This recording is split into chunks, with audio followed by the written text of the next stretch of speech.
सबसे ज्यादा एक्सप्रेसवे है, हाईवे है, रेलवे का सबसे बड़ा नेटवर्क है, सबसे ज्यादा सिटी में मेट्रो का संचालन हो रहा है और वहां की स्वच्छता को अगर आप तुलना करेंगे तो आपको आज नजर आएगा। ज्यादा दूर मत जाइए, दिल्ली से लगे हुए उत्तर प्रदेश के महानगरों को देख लीजिए और दिल्ली के अंदर आम आदमी के कारनामों को आप तुलना कर लीजिए तो आपको अंतर स्पष्ट नजर आ जाएगा। और मैं इसीलिए आपसे कहने के लिए आया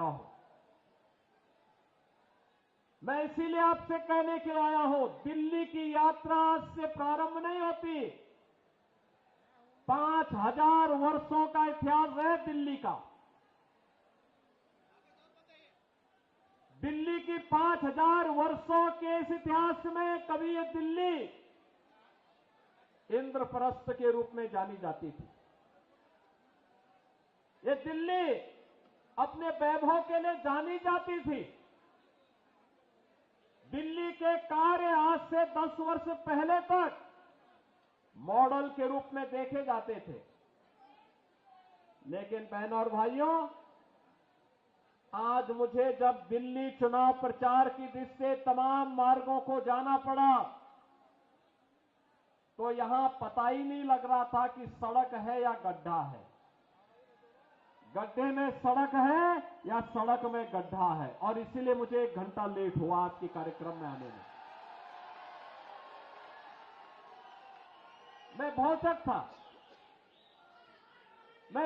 था यहां पे देख करके कि राष्ट्रीय राजधानी दिल्ली की सड़कों की दुर्गति। और बहनों और भाइयों, यही नहीं, जब मैंने सड़कों पर गंदगी का ढेर देखा, कूड़ा पड़ा हुआ है, प्लास्टिक से सड़कें पटी हुई है, गंदगी का ढेर जगह जगह लगा हुआ है, गंदगी के बड़े बड़े पहाड़ दिखाई दे रहे हैं, सीवर लाइन सड़कों पे बह रही है। और दिल्ली,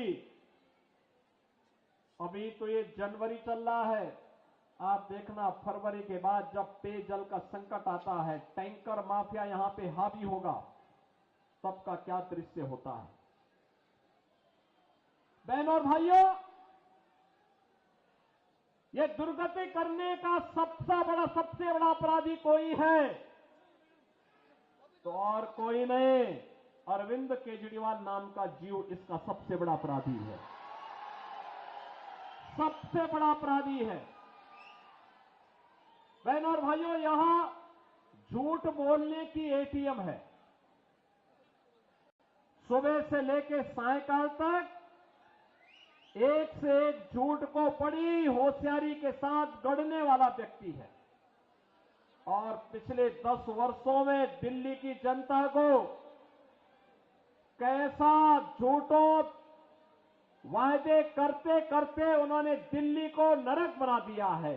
और दिल्ली के आम आदमी पार्टी की सरकार के कारनामों का पाप आज उत्तर प्रदेश के मथुरा, वृंदावन जैसी पावन नगरी और आगरा जैसी पर्यटन नगरी को ही भुगतना पड़ रहा है।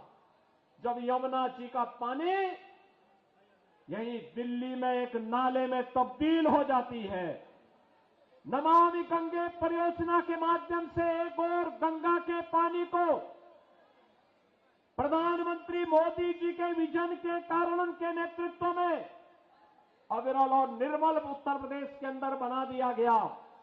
उसका परिणाम है कि प्रयागराज में आप जाएंगे, कल आपने देखा होगा कि उत्तर प्रदेश सरकार का पूरा मंत्रिमंडल, 54 सदस्यीय मंत्रिमंडल ने संगम में डुबकी लगाई। एक साथ आनंद की अनुभूति, पुण्य का लाभ हमने प्राप्त किया। इसलिए क्योंकि अब प्रयागराज में मां गंगा का जल बहुत शुद्ध है।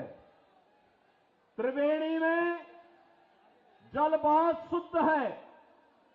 नमामि गंगे परियोजना का लाभ वहां लिया गया, उसे पूरी ईमानदारी के साथ लागू किया गया।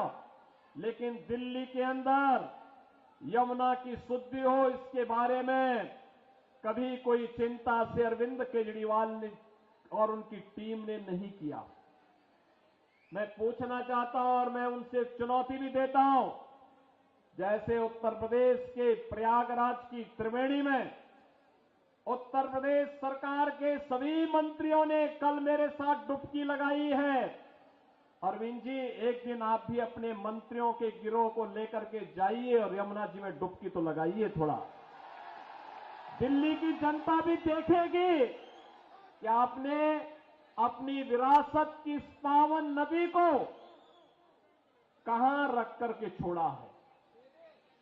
ये दिल्ली की सड़कों पर बह रहा सीवर, दिल्ली के अंदर आसन्न पेयजल का संकट, गंदगी का ये ढेर, गड्ढों में तब्दील ये सड़कें आम आदमी पार्टी के उन कारनामों को बताता है जिसके लिए लगातार भारतीय जनता पार्टी लगातार आवाज उठाती रही है।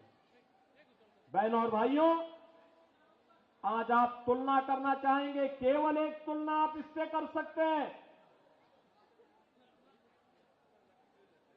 दिल्ली में ओखला औद्योगिक नगर भी है। पिछले 10 वर्ष में वहां कोई नया उद्योग नहीं आया। जो उद्योग लगे थे उनको